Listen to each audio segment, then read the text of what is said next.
एक तरफ अरविंद केजरीवाल के खिलाफ कोई सबूत नहीं है, फिर भी ये जेल में बंद है। दूसरी तरफ कैमरा के सामने फ्रॉड हो रही है, पर ये सरकार इसे बचा रही है। ये बात बनाने वाली सरकार कैसे कैसे बातें बनाती है, थोड़ा अपना गुस्सा कंट्रोल करके जरूर सुनिएगा। कोई भ्रष्टाचारी मेरे बगल में बैठ करके मेरा ताप सहन नहीं कर सकता है। पर ये क्या, जितने भी घटोलाबाज हैं वो सब के सब तो बीजेपी में ही शामिल हैं। अगर बीजेपी की सरकार दोबारा सरकार बनती है तो 2029 में चुनाव नहीं होगी। आप एक और चुनाव की उम्मीद मत कीजिएगा और देश का संविधान, देश का जो नक्शा है आपके पास, ये पूरी तरह से बदल जाएगी। ये कहना है देश के वित्त मंत्री निर्मला सीतारमण के पति का, परकला प्रभाकर जी का। अगर ये सरकार वापस आए तो उसके बाद चुनाव होगा ही नहीं और देश का संविधान, देश का भी जो नक्शा है आपके सामने, ये पूरे से पूरे बदल जाएगा। आप इसको पहचान भी नहीं सकते। हर तरफ बस एक ही सोच, डिक्टेटर से। पीएम मोदी एक डिक्टेटर है, ऐसा दावा है ऑलमोस्ट सभी ऑपोजिशन पार्टीज, कुछ बड़े न्यूज चैनल्स और इन्फ्लुएंसर्स का। डिक्टेटरशिप क्यों से? Modi is a dictator, a man worse than Hitler, Kumaraswamy told the supporters today.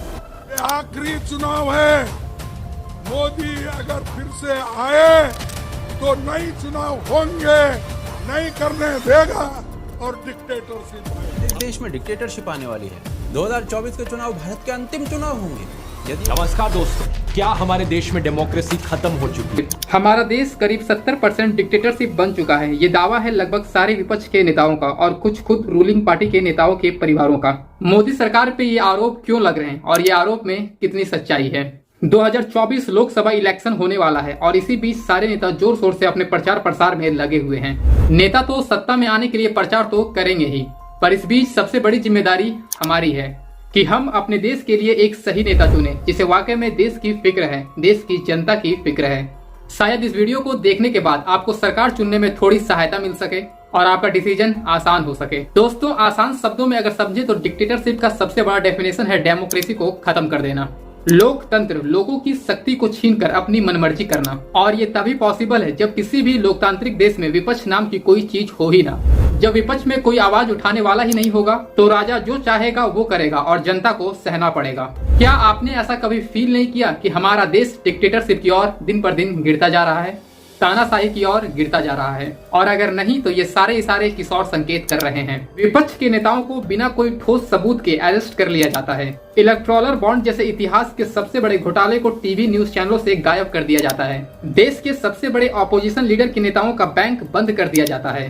देश की सच्चाई दिखाने वाली मीडिया रूलिंग पार्टी की भक्ति में लीन है। गवर्नमेंट की नाकामी को दिखाने वाली मीडिया आज सरकार की प्रचार का सबसे बड़ा माध्यम बन चुका है। अटल बिहारी वाजपेयी जी ने एक बार अपने भाषण में बहुत ही खूबसूरत बातें कहे थे। सत्ता का खेल तो चलता रहेगा, सरकारें आएंगी, सरकारें जाएंगी, मगर ये देश रहना चाहिए, इस देश का लोकतंत्र अमर रहना चाहिए। सत्ता का खेल तो चलेगा, सरकारें आएंगी, जाएंगी, पार्टियां बनेगी, बिगड़ेंगी, मगर ये देश रहना चाहिए, इस देश का लोकतंत्र अमर रहना चाहिए। अटल जी को शायद इस बात का अनुमान पहले ही हो चुका था कि आज नहीं तो कल सत्ता के लालच में लोकतंत्र को खत्म करने की कोशिश की जाएगी, और इसका प्रमाण अब दिखता नजर आ रहा है। ये बीजेपी के नेता हैं, सुनिए इनकी बातें, ये क्या बोल रहे हैं। ध्यान रखना भाई, मजबूत पार्टी जो है मजबूत पार्टी से टकराना होता है। आप कोई वोट दे या नहीं दे, प्रधानमंत्री मोदी ही बनने वाले हैं, ये ध्यान रखना। जी हाँ, कोई वोट दे या ना दे, प्रधानमंत्री तो मोदी ही बनने वाले हैं। क्या मीडिया का कर्तव्य नहीं बनता है कि इस पर सवाल करे कि अगर कोई वोट ना दे तो फिर मोदी प्रधानमंत्री कैसे बनेंगे? शायद मीडिया वालों के लिए ये खबर बड़ी खबर ना हो। मीडिया के लिए बड़ी खबर ये है, एल्विस यादव आज ब्लॉग नहीं डालेंगे। बड़ी खबर, एल्विस ने खुद के बारे में जानकारी दी है। उसने लिखा, दोस्तों मैं बीमार हूँ, आज कोई ब्लॉग नहीं होगा। एल्विस यादव। एक तरफ अरविंद केजरीवाल के खिलाफ कोई सबूत नहीं है, फिर भी ये जेल में बंद है। दूसरी तरफ कैमरा के सामने फ्रॉड हो रही है, पर ये बाहर मजे कर रहा है। ये बात बनाने वाली सरकार कैसे कैसे बातें बनाती है, थोड़ा अपना गुस्सा कंट्रोल करके जरूर सुनिएगा। कोई भ्रष्टाचारी मेरे बगल में बैठ करके मेरा ताप सहन नहीं कर सकता है। पर ये क्या, जितने भी घोटालाबाज हैं सब के सब बीजेपी में ही शामिल हैं। भावना गव्वाली कारखाना घोटाला, जनार्दन रेड्डी खनन घोटाला, नवीन जिंदल कोयला घोटाला, हसन मुशर्रफ शुगर मिल घोटाला, प्रफुल्ल पटेल एथर कॉर्पोरेट लीज घोटाला, प्रताप सनाइक NSEL घोटाला, अजीत पवार सिंचाई घोटाला, अशोक चौहान आदर्श घोटाला, हिमंता विश्व शर्मा शारदा चिट फंड घोटाला, कुमारस्वामी खनन घोटाला, छगन भुजबल महाराष्ट्र सदन घोटाला, नारायण राणे चक्की घोटाला, सुवेंद्र अधिकारी शिक्षक भर्ती घोटाला, जी हाँ, ये सारे भ्रष्टाचारी घोटालाबाजी नेता आज मोदी की ताप सहन कर पा रहे हैं, क्योंकि ये सारे आज बीजेपी में शामिल हैं।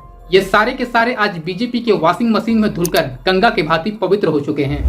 अब इस पर कोई सवाल जवाब नहीं।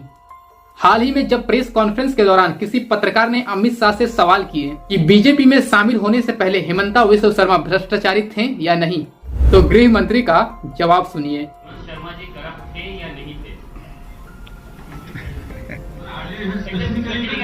चलो भैया, अमित भाई जवाब दीजिए। जी मैं जवाब देना नहीं चाहता इसका, इस तरह से क्वेश्चन नहीं करते। किस बेशर्मी और नीचता से ये सरकार अपने बातों से पलट जाता है, आप खुद ही देख लीजिए। 400 पार कराइए, मैं आपको विश्वास दिलाता हूँ, गरीबी से मुक्त भारत बनाने का काम नरेंद्र मोदी जी करेंगे। हिंदुस्तान के एक गरीब आदमी को मुफ्त में 15-20 लाख रुपए भी मिल जाएगा। 15 लाख रुपए अकाउंट में क्यों नहीं आ रहे? देखिए, ये जुमला है। किसी के अकाउंट में 15 लाख रुपया कभी नहीं जाता, वो उनको भी मालूम है और आपको भी मालूम है और देश की जनता को भी मालूम है। किसी को कैश कभी नहीं दिया जाता, वो सबको मालूम है। ये भाषण देने का एक तरीका है, एक जुमला। अगर सरकार से सवाल पूछने वाली मीडिया सरकार का प्रचार कर रही है, जांच एजेंसियां जैसे पुलिस प्रशासन, ईडी, सीबीआई बेकसूर को जेल में डाल दिए और जो ऑन कैमरा फ्रॉड करते पकड़ा गया वो आजाद घूम रहा है। किसान अपने हक के लिए आंदोलन कर रहा है, बेरोजगार आवाज उठा रहा है तो पुलिस और प्रशासन के डंडे खा रहा है। चीन हमारी धरती पर कब्जा करते जा रहा है। एक एमएमएफ फाइटर अपनी जीत की खुशी भूलकर प्रधानमंत्री से गुहार लगा रहा है कि मणिपुर को बचा लिया जाए। पहलवान बेटियों की आवाज को बलपूर्वक दबा दिया गया। पेपर लीक के मामले में कोई सुनवाई नहीं और ये सरकार का नारा है कि अब की बार 400 पार। और क्यों? तो क्योंकि देश का संविधान जो बदलना है, देश का लोकतंत्र जो खत्म करना है। देश में लोकतंत्र कितना जरूरी है, खुद इस पर सीजेआई चंद्रचूड़ ने क्या बोले, जरा सुनिए। Constitution matters because it works even for those who don't believe in it. Thank you very much. सुनिए। जी हाँ, इसलिए हमारा संविधान महत्वपूर्ण है, क्योंकि ये उन लोगों के अधिकारों की भी रक्षा करता है जो संविधान में विश्वास नहीं रखते। और इस संविधान को बदलने के लिए बीजेपी वालों को इस बार 400 प्लस सीट चाहिए। बात देश के हर कोने से खुद बीजेपी नेताओं की ओर से कही जा रही है। पहले महाराष्ट्र से अनंत हेगड़े का यह बयान आया कि संविधान बदलना है, इसीलिए इस बार 400 प्लस सीटें चाहिए। फिर राजस्थान से जयंती मिर्धा ने कही प्रचंड बहुमत लाकर हम संविधान बदलेंगे। फिर बिहार में बीजेपी नेता प्रेम कुमार चंद्रवंशी के सामने यह घोषणा की गई कि संविधान बदलने के लिए हमें 400 प्लस सीटें चाहिए। लोकतंत्र में लोगों की हक को इस कदर मारा जा रहा है, लोगों की आवाज को दबाया जा रहा है। अब आप ही बताइए, क्या हमारा देश तानाशाही की ओर आगे नहीं बढ़ रहा? अब फैसला आपको करना है, आप किसे वोट करेंगे। अपनी राय कमेंट बॉक्स में जरूर दें। अगर आपकी इच्छा हो तो चैनल को सब्सक्राइब करें, हम आपसे जुड़ना चाहते हैं। मिलते हैं बहुत जल्द एक नेक्स्ट वीडियो में, तब तक के लिए जय हिंद, जय भारत।